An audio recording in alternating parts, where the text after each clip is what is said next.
আজকে আমি বানাবো কাতলা মাছের টপকা, আলু দিয়ে আলু কাতলা টপকা। এখানে 600 গ্রাম কাতলা মাছ আছে। লেবুর রস দিয়ে ভালো করে মাছটাকে ধুয়ে নিয়েছি।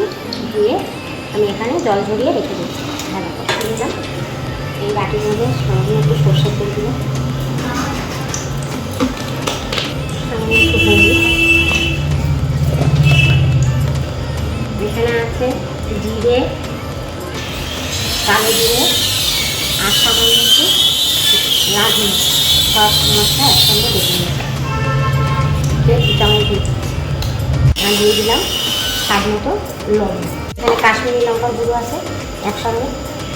সবগুলো একসঙ্গে মশলাগুলো ভালো করে মিশিয়ে নিচ্ছি। হাত দিয়েই করে নিচ্ছি, হাত দিয়ে করলে মশলাটা ভালো করে মাখানো হবে।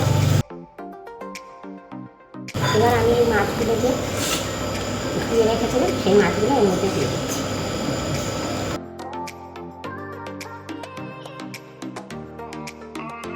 ভালো করে মাছগুলো মেখে নিচ্ছি।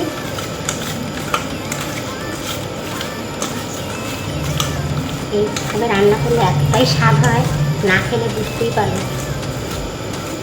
তবে আমার তো এইভাবে রান্না করে একবার খেয়ে দেখো কতটা স্বাদ হয়। আর খেয়ে তারপরে কমেন্ট করে আমাকে জানিও, কে কোথার থেকে দেখছো আমাকে কমেন্ট করে জানিও। আর আমার রান্নার রেসিপি যদি তোমাদের ভালো লেগে থাকে তবে একটা like, comment, bell icon press করে দিও। আর বন্ধুদের সাথে শেয়ার করে দিও। নতুন বন্ধু যারা আমার চ্যানেলে নতুন হয়ে থাকো তারা একটা সাবস্ক্রাইব করে আমার পাশে থেকে। আর পুরনো বন্ধুরা তোমরা সবসময় আমার পাশে থেকেই হবে। আগে সর্ষের তেল দিয়ে দিয়েছি, সামান্য একটু লবণ দিয়েছি। এখানে লম্বা লম্বা করে আলু কেটে নিয়েছি, আলুগুলো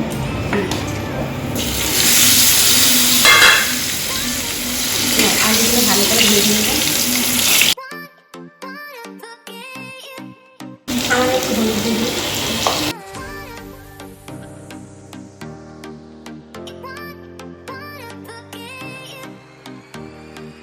ভাজা হয়ে গেছে, আমি নামিয়ে দিচ্ছি। এখানে সামান্য একটু কালো জিরে নিয়েছি, দিয়ে দিলাম তেলের মধ্যে।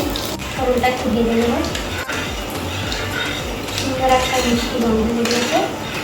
এবার আমি এর মধ্যে এখানে একটু আদা, পেঁয়াজ আর সামান্য একটু রসুন আর একটা টমেটো, সব কিছু মশলা একসঙ্গে বেটে নিয়েছি। আর একটু তিল, 1 চামচ মতো তিল দিয়েছি। সব মশলাগুলো একসঙ্গে বেটে এই মশলাটা আমি তেলের মধ্যে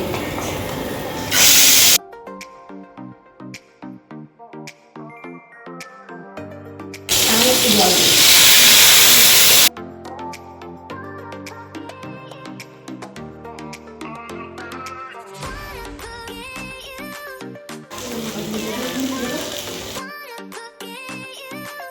মাছগুলো মশলার মধ্যে দিয়ে দিচ্ছি।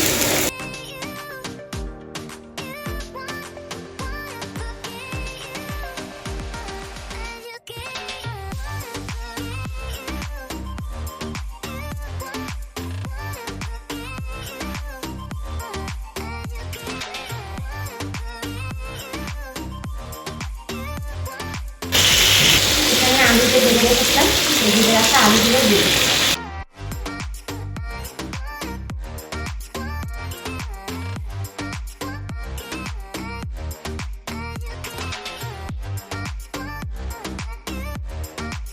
এখানে আমি গরম জল ব্যবহার করেছি, গরম জল দিয়ে দিচ্ছি।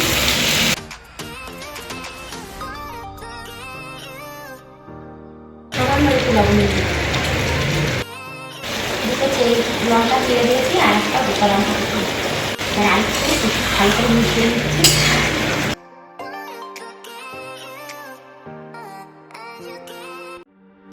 আমি আর গরম জল দিয়ে দিচ্ছি।